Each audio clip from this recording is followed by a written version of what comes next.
Ja, ich weiß nicht, wer hat von euch schon mal so eine Altersverifikation gemacht? Wer ist dran gescheitert? Ja, ist nicht so leicht, ne? Vor allem, wenn man noch nicht 18 war. Naja, egal, auf jeden Fall werden uns diese Thematiken in Zukunft wahrscheinlich aus unterschiedlichen Gründen noch For different reasons, these topics are going to be relevant for us. für den Datenschutz. Ja, So we're thinking about what does this mean for privacy. Do I need extra devices, extra cameras? So this is what this next talk is going to be about, with the title, Of course I'm 18, Age Verification from Data Privacy Perspective. Our speakers are going to bring in a lot of expertise. There's Aline Züller, for once, who's technical assistant for Federal Data Privacy Commissioner, and also Dr. Carsten Adrian, who's as well Commissioner. Both are in Referat 23 for...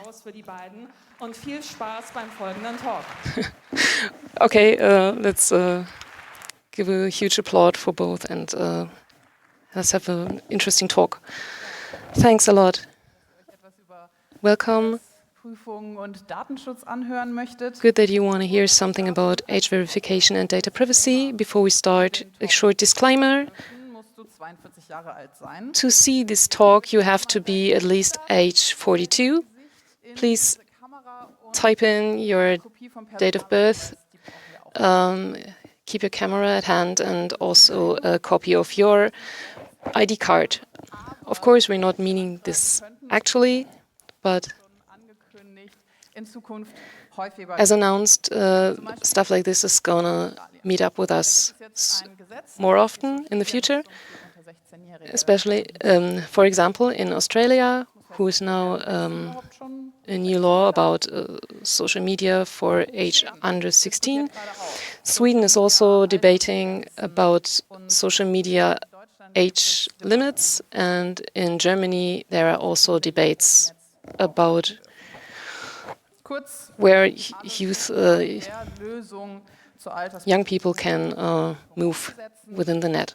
The European Commission is also looking for solutions for age verifications. There are a lot of prototypes on the market, and we will get into that sooner.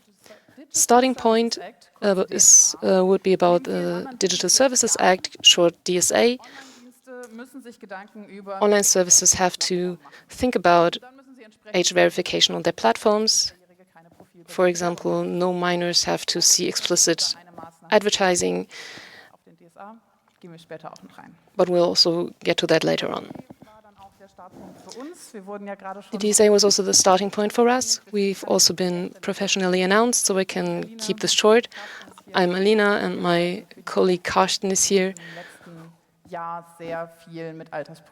We've been dealing with age verification a lot during the last year. Central question for us was age verification and data privacy. How can we combine these?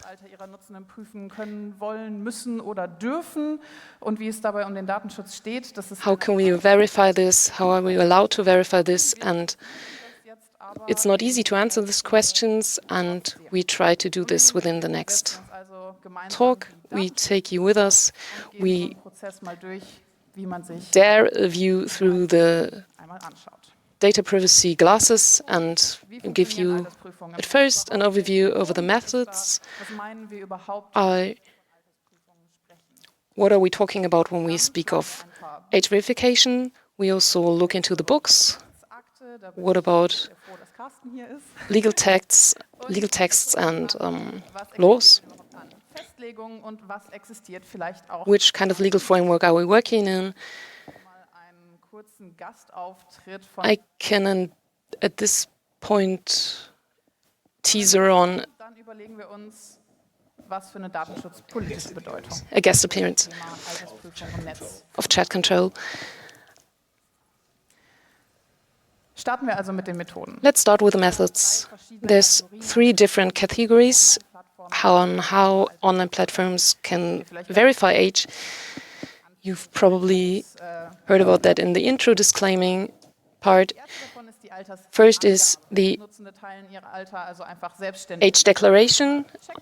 You can do this easily over a checkbox or any forms, but it's not an actual verification if this is actually true. It's not like, it's more like you go into a store and there's alcohol within the shelves and you just see, okay, it's only to buy from age 18 on. No verification ever, and so on. From data minimization point, it's very minimal data, so it has 5 points. From the accessibility, this is easy, so also this looks good. We have 5 points. The catch is the trust niveau. So how much can the service trust in the accuracy of this data? So give it a go. Which of you has also lied about your age on these kind of tests? Thanks for your honesty. That's the point. If it would be able to give 0 points, I would do this, but yeah, so the minimum points is 1 of 5. So this is kind of a barrier that is made, so you don't do watch stuff that you shouldn't see without by random, but it's not actually verified. So let's go on to the estimation, age estimation. Like here, it's 97%. Dazu werden verschiedene Daten ausgewertet. Das ist several data is evaluated for that. It's like face and voice, but also the usage and interaction behavior. Someone who Googled a bit too often for tax formula taxation, then you're probably about age 18. Others are like skills and knowledges that you should have when you've reached a certain age. Within my example, it would be like the critical view of the cashier into your face if you look like you've already bought alcohol, booze before. From data minimization points, we can only estimate, but we estimate it's about like minus 73%. Around 73%. Yeah, accessibility differs a bit. It depends on. There's a lot of biases about that. There are people who have obvious anomalies about them, and then maybe it's not. This is not working for everyone. Trust niveau is. It depends. It's an age declaration, but there's also a bit.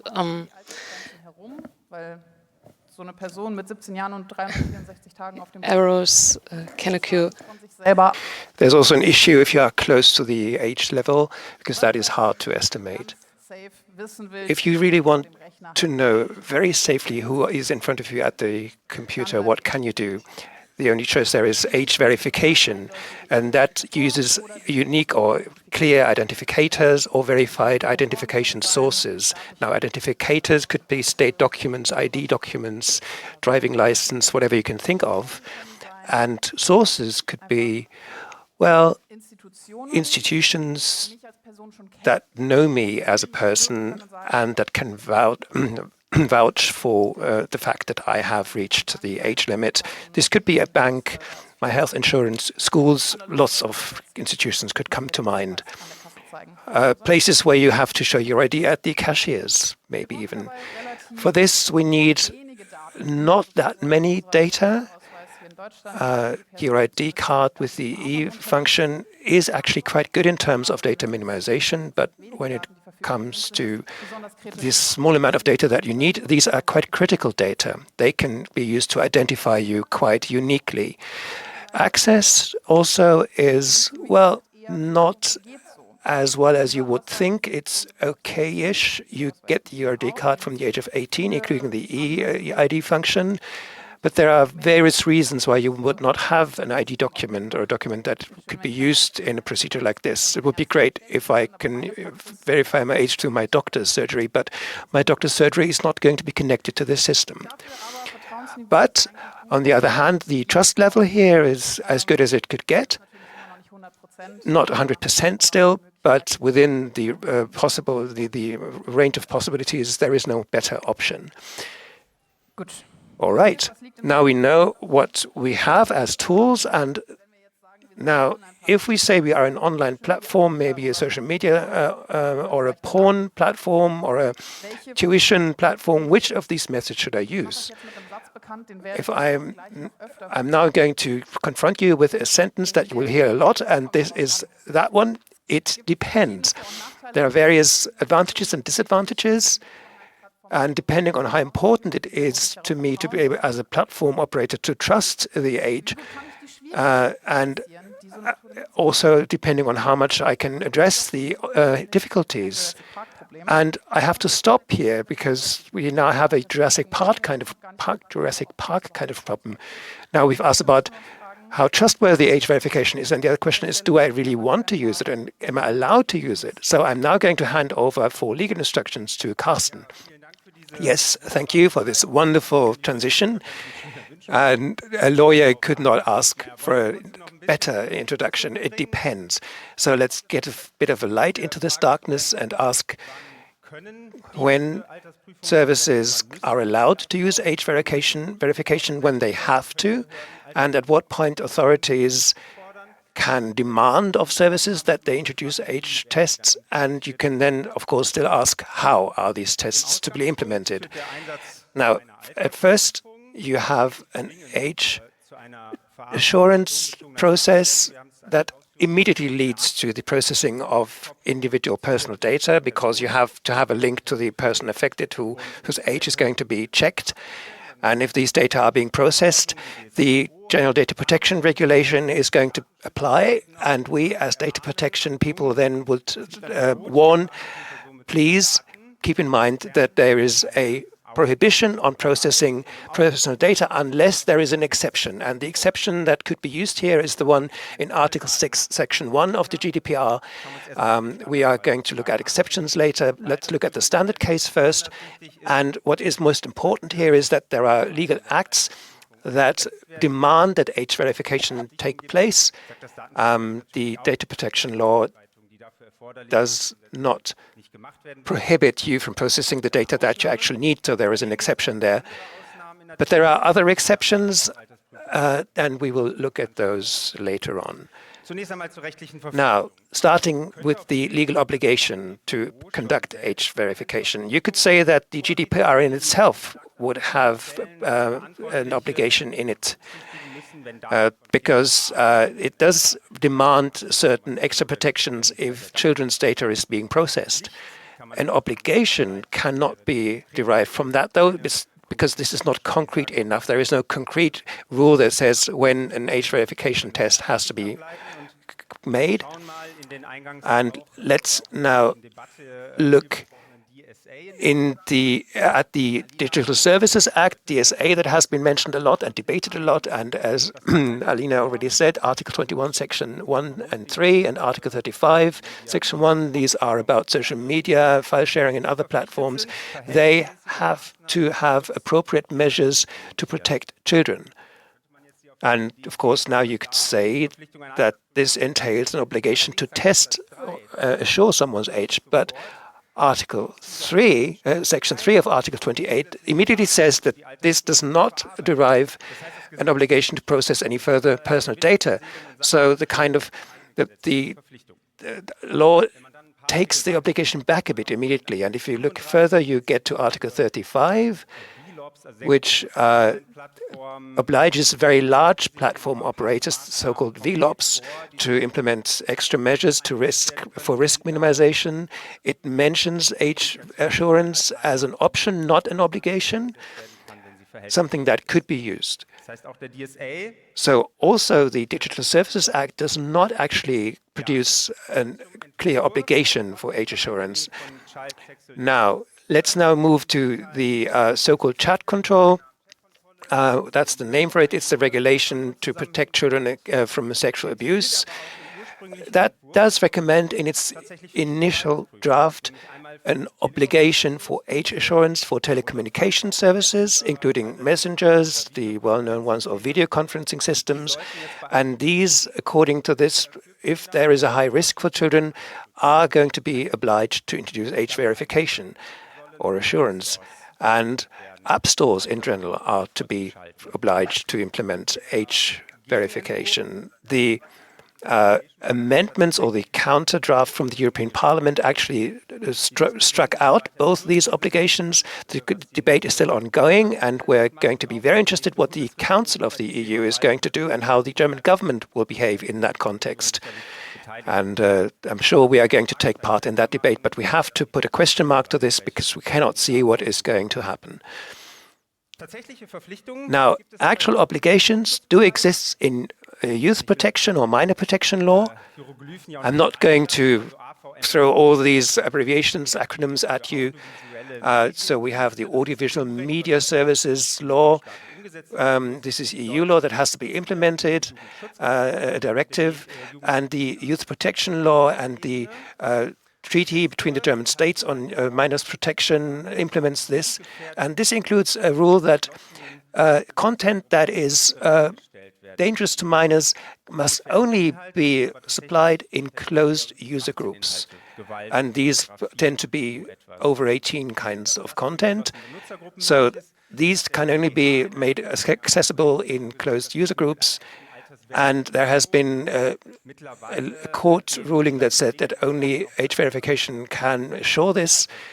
But age estimation has now also been added as a possible option here. We're not going to get into the details. Maybe during the talk it will get a bit clearer. But the obligation does exist. And the media institutions in the German states are aware of that. Then online gambling, which is also regulated in a treaty between the German states, does require age verification and actually true identification. And to be complete, of course, as in the analog world, even also in the digital sphere, it has to be assured that children will not get access to alcohol, weapons, and such.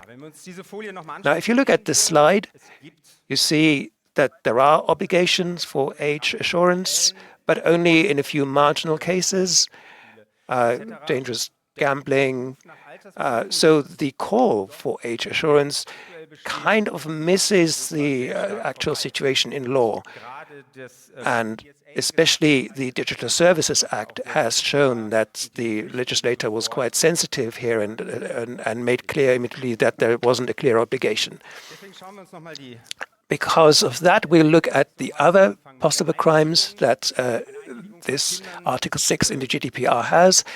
So there is the consent to data processing, and you wouldn't be able to consent to age verification because you have to find out in the first place whether the person is a child or not. So that cannot fall under consent. What can apply is institutions that implement state authority tasks or roles, all the government agencies. We don't know of any case where they needed age verification. What might apply is that a platform wants to conduct a contract with its users, and age verifications might be regarded as a necessary precondition for that, finding out whether the person actually has the age at which they can enter into a legal contract. And for private institutions, not government agencies, they could refer to a legitimate interest. And a legitimate interest in age verification could be that I want to protect children on my platform from the risks they might encounter there. And I might want to have consent to another kind of data processing, for example, for advertising purposes, and need an age verification for that. You cannot conclude from this that if either of these three situations apply, you immediately have to have age assurance. Instead, and I have to refer back to the sentence that I was introduced with, it depends. And what it does depend on, I'm going to look at in the next few slides. And you have to look at the children's welfare for those that apply. And this, of course, age verification does apply to children's welfare. And what that actually means in the digital realm is something that the United Nations, in a general comment, dealt with. And it's not going to be a surprise. This is a protection issue.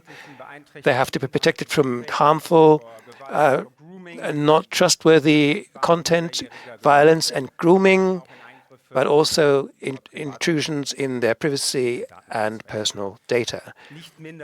What is no less important, and the UN has made this clear, is that there has to be an assurance and a safeguarding. Children have to be able to participate in communication, and they have to be enabled to use the digital sphere. And last but not least, of course, they have to be able to use various basic freedoms that they may have. You could think of freedom of expression or freedom of assembly. And that, as a service operator, you have to keep in mind when you ask yourself, do I have to use age assurance, especially as a government agency? You have to weigh the conflicting interests and have to weigh up the pros and cons of age verification. On the pro side, you have to ask, what am I going to use this for? You have to minimize specific risks, maybe, but you really have to define this for the balancing act. What do I have to protect? What am I going to use it for? Only then can I actually weigh up the pros and cons. It could also be the case that you want to create a protected room for children. This could be a social media offering targeted just at children where they could exchange and communicate. Now, let's look at a few cons regarding age verification. Now, normally, this is very much affecting basic rights. It excludes people that have not reached the age limit or that do not pass the age test due to biases or the fact that they don't have ID documents, or maybe they don't want to take part in an age verification process. So these create chilling effects, which means that users are no longer using their freedoms because they're being controlled all the time. Because, of course, it's clear age verification is an intrusion into privacy and data protection, and it might create a real or just perceived pressure of surveillance. If I have to use my face all the time and put it to a camera or use my ID document, well, I get the feeling that Big Brother is watching me, and I will not use the net as freely as I would do without these checks, would I? And of course, the abuse potential, of course, cannot be underestimated. If you look at the pro side, if you want to create a protected space, of course, this will be a very attractive space for potential culprits, offenders, so you have to be certain that this room is sufficiently secure. But a potential for misuse also arises from age verification itself, because the information that I have to supply, of course, tells me something about the media consumption behavior that I have, and that's just interesting information for state actors, be it youth protection authorities, health insurances, schools, but private parties too. So you have to be very much aware that the data that are gained from age verification are not abused in any other way. And the last point, to circumvent age verifications is usually very easy. So if you have VPNs or other services which are offered worldwide, there's often not any age verification enabled, so I can easily circumvent it this way. There are obviously also other ways.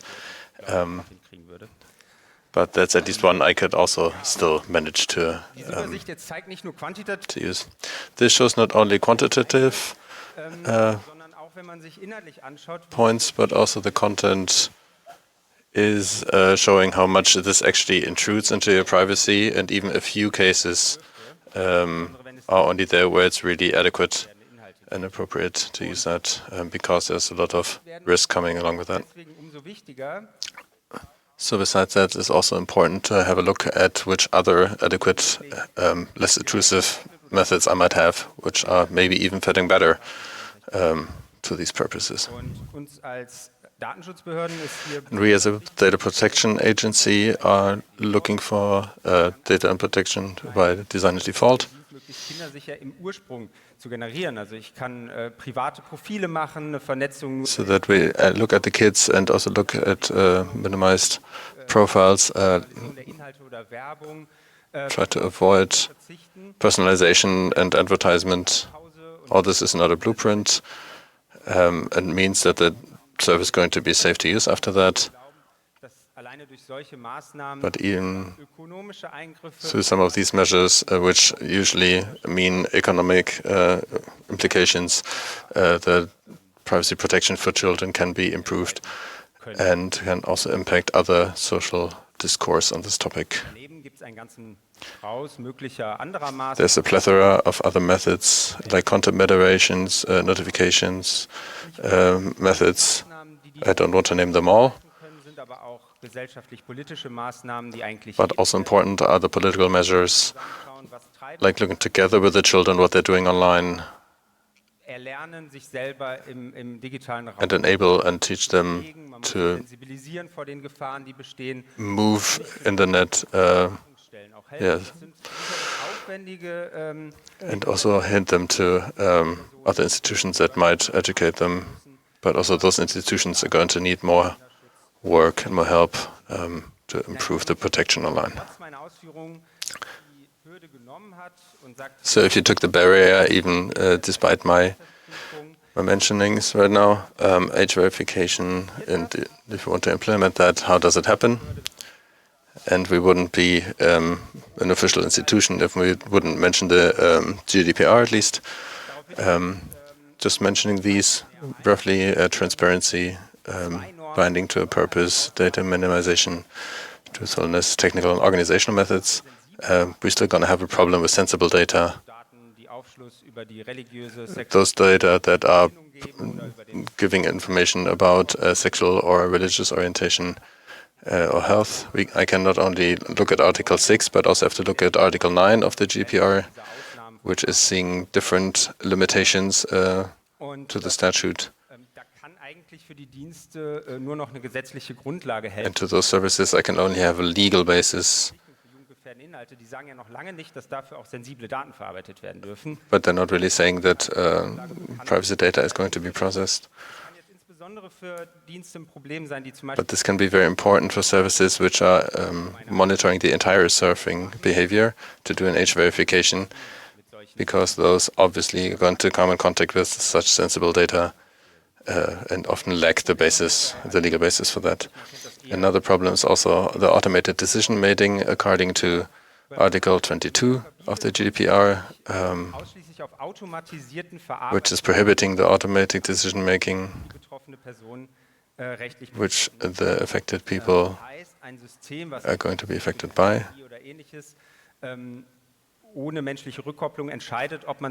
So a machine deciding without human interaction or feedback is not allowed and has no legal basis. At the end of my part, I want to mention the adequacy or point to that. So as long as it's economically viable, we have to also offer different methods. So even people who don't have a national ID or want to use that to identify themselves should have access to those systems. And by enabling that, we're also taking off the pressure of surveillance from the system. Very important is also to not have these systems as an absolute entrance barrier, but only for the services or parts of those services that are actually meaningful for these kind of limitations.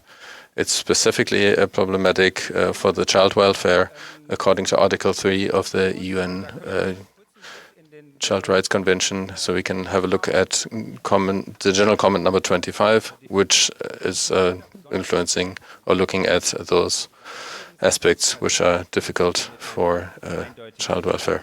Those are the unique identification, building of profiles, tracking, and service overlapping connection of data. The German law is also defining that data which has been gathered from these services for age verification cannot be used for economic purposes.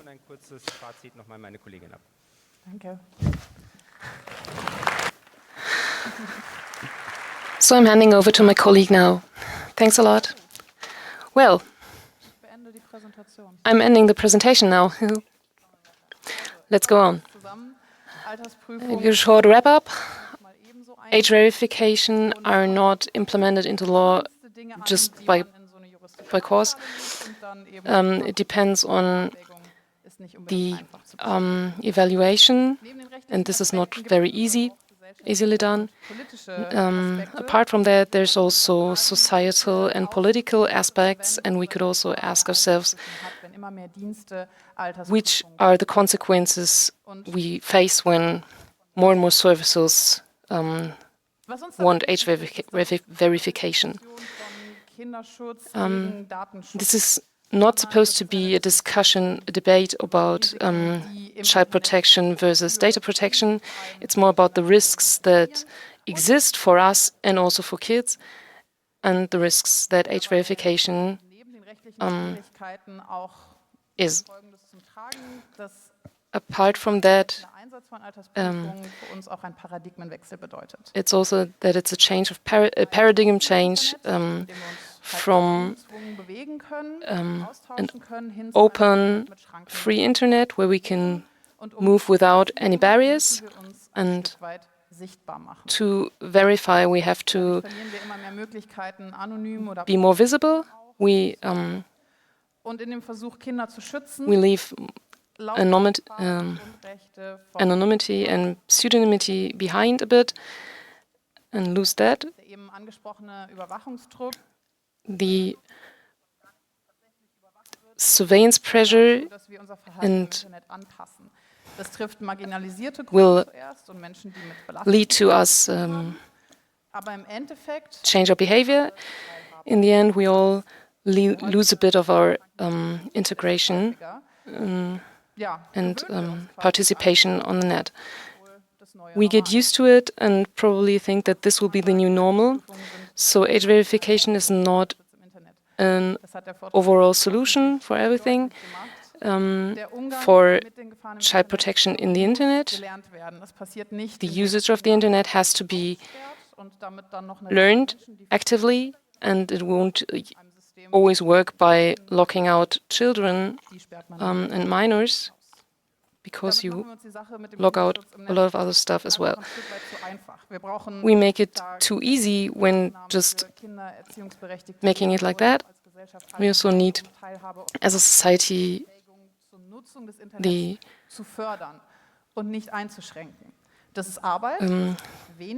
need to work on that, and we need to work on that a lot. But the alternative, only putting up barriers, will not be the overall solution for that. What I want to say with that is we want to have services that are not dangerous. We want them to stop invasive advertising. We don't want and age verification is the wrong way. Thanks a lot.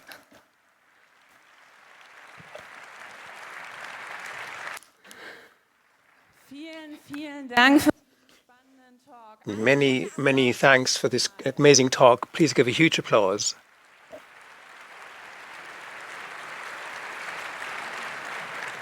Bitte noch mal kurz sitzen. And please stay seated for a while, because We have time for questions. I'm going to look towards the signal angels. Have we had any questions? Is there a signal from them? And apart from that, of course, you can queue up at the microphones, and I can see that some people are going there already. So let's start. Hi. 2 years ago, at the decentralized year-end events of the CCC, that was the replacement for the Congress at the time, there was a question whether GNU Thaler could be used for age verification. Have you looked at these maybe currently only theoretical solutions as well? And if so, do you see an option for those to be recommended? Well, first of all, recommendations are always difficult. As a government agency, we are kind of bound. So we can always draw the joker card and say this is not our concern. But of course, we're looking at these things. We are aware and of alternatives that do exist or might exist. Yes. Sorry. Thank you for that question. And I see that we have one more question from the internet. Dear Signal Angel. Yeah. The internet, first of all, the internet, as we've seen, the internet remarks that Carsten has a very pleasant voice to listen to. The question that came from the internet, isn't it enough for services if they store that a person is above 18 rather than storing the date of birth, for which purposes services have to store these things? A great question. This is something that we kind of excluded from the talk, but of course it is also important how we deal with the data that we receive through age assurance, and that includes the actual statement of the age. Again, privacy by design is the rule here, and from our perspective, it would be enough to store whether the person is allowed to have access or not, no matter what the reason or what the actual date of birth is. And to some extent, this is explained by saying that if people are just under 18, I would have to re-ask every day, ask again, have you reached the age limit today or have you reached it tomorrow? So it might be more convenient to store from what point on that person does have access. But yes, of course, in theory, the information, whether someone has access or not, would be enough. Right, for the actual age assurance process. And I would like to add that the idea has been circulated that more and more age verification assurance is to be used for limits like 12, 13, 15, whatever. So there'll be many more functions that have to verify an age. So that makes it clear for the services wanting to know how old someone actually is. It does depend on how this is going to be processed, or maybe not processed. Yes, and with that, I want to say thanks again for this interesting talk, and I would say a big applause. Thank you.